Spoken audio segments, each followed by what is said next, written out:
Merci Madame la Présidente. Mes chers collègues, quelques brèves observations en réponse à vos interventions et je vous remercie pour les propos, enfin pas tous, mais en tout cas pour les propos positifs que vous avez tenus et je prends en compte les commentaires.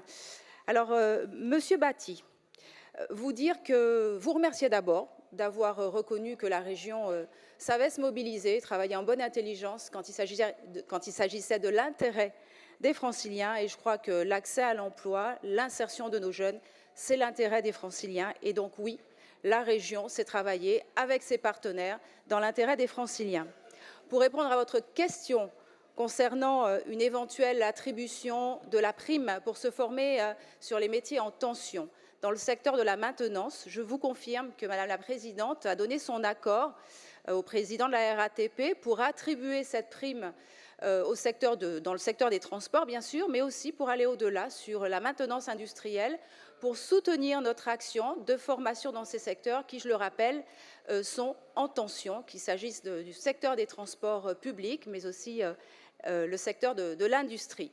Nous avons évidemment, et vous le savez très bien, des objectifs très forts de relocalisation de la production industrielle dans notre région et par conséquent, nous devons contribuer à l'effort de formation pour permettre aux industries de se relocaliser ou de conforter les installations industrielles actuelles dans notre région.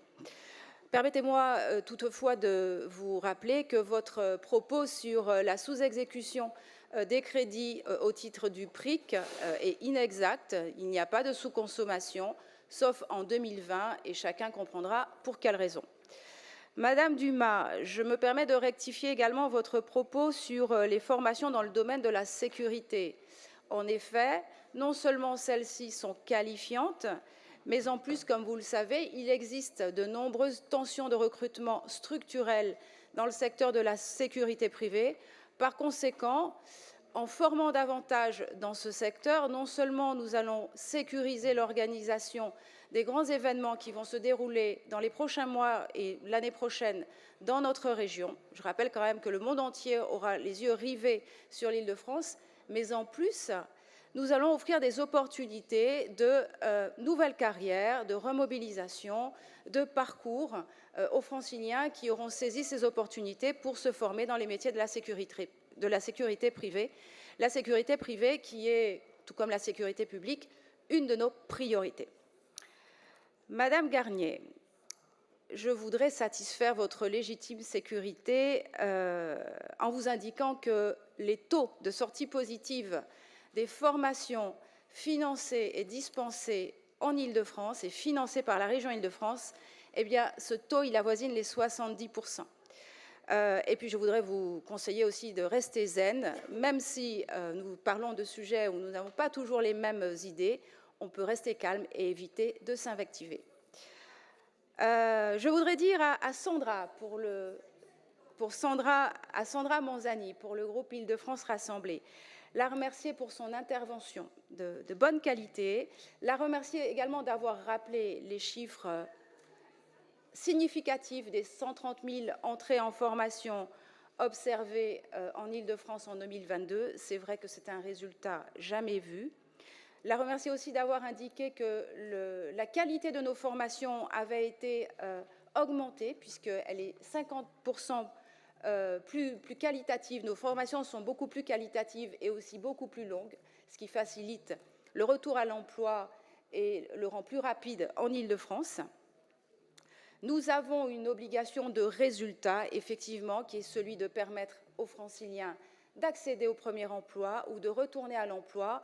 Et pour y parvenir, plus que des incantations, comme ce que j'entends parfois dans l'hémicycle, eh bien nous, ce sont les résultats qui nous importent et les chiffres sont têtus et ils sont constants.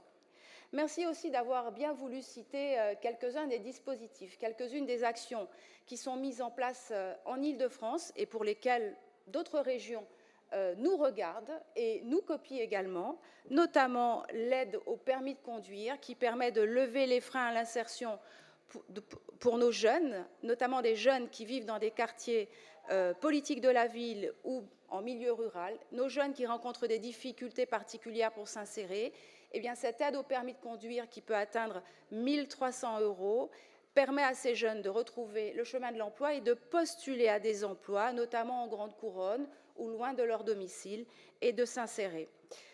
Je précise que nous avons 3000 demandes par an, c'est un succès phénoménal, par mois. C'est un grand succès et par conséquent, ça montre bien que cette mesure, elle répond à un besoin, elle répond à une attente et à une difficulté. Merci aussi d'avoir rappelé le succès de la prime pour se former à un métier en tension. Et nous observons que cette prime, nous sommes obligés de l'étendre à davantage de secteurs, mais nous le faisons volontiers parce que les résultats sont là et que le nombre d'entrées en formation est boosté par cette prime et c'est plutôt positif. À qui je n'ai pas répondu? Oui, à notre collègue Muriel Martin. Non, mais c'est insupportable ce boucan, c'est juste pas possible. S'il vous plaît, voilà, s'il vous plaît, un petit peu moins de bruit. Il y a un bar hein, juste derrière l'hémicycle si vous voulez parler. Voilà. La pauvre Madame Echiman, elle s'entend même plus répondre. Merci. Merci Madame la Présidente. Dire à notre collègue Muriel Martin, la remercier d'abord pour son intervention. Et lui dire que je suis consciente de l'attachement que le groupe UDI accorde aux personnes les plus vulnérables et les franciliens les plus fragiles. Et d'ailleurs, les représentants de votre groupe, au sein de la commission et ici aussi au sein de notre Assemblée, sont toujours très proactifs pour nous proposer des mesures pour aider à lever les difficultés que ceux de nos concitoyens les plus fragilisés rencontrent pour s'insérer durablement dans le monde du travail. Merci aussi d'avoir rappelé les actions innovantes que nous mettons en place, notamment les meet-up emploi qui se sont déroulés pour plusieurs ici, à Saint-Ouen, au siège de la région, sur les secteurs aussi importants que les transports, la logistique, la sécurité privée, mais bientôt aussi les métiers de la vente, du marketing et tous les secteurs qui sont en tension de recrutement. C'est vrai que cette action particulière qui est portée par Mosaïque, RH et d'autres partenaires nous permet d'inviter les entreprises à recruter autrement. Et à ne pas s'arrêter aux difficultés qui peuvent bloquer certains recrutements. Hier, pas plus tard qu'hier, notre collègue Geoffrey Carvalino a brillamment représenté la région à Rosny-sous-Bois, où il y avait le premier meet-up territorial, puisque nous faisons des meet-up sectoriels et des meet-up territoriaux maintenant, donc dans un bassin qui rencontre des difficultés, et pour justement montrer l'implication de la région. J'ajoute que ce meet-up s'est déroulé au sein de UCAN, qui est aussi un des tiers-lieux, qui a été financé par les crédits du PRIC. Donc ça montre bien que ces crédits sont bien employés pour des actions innovantes et qui sont utiles à nos concitoyens. Enfin, à notre collègue du Rassemblement national, vous avez indiqué que la région avait des difficultés pour avancer sur la mobilité et lever les freins à l'accès à l'emploi en raison de considérations liées à la mobilité. J'aurai l'occasion tout à l'heure, dans le cadre des réponses aux amendements, d'indiquer qu'il n'en est rien, puisqu'avec le permis de conduire, les chèques mobilité, mais aussi la gratuité des transports pour les jeunes en insertion, nous avançons et nous donnons des solutions aux jeunes concernés. Je crois avoir répondu à tout le monde et je vous remercie de votre attention.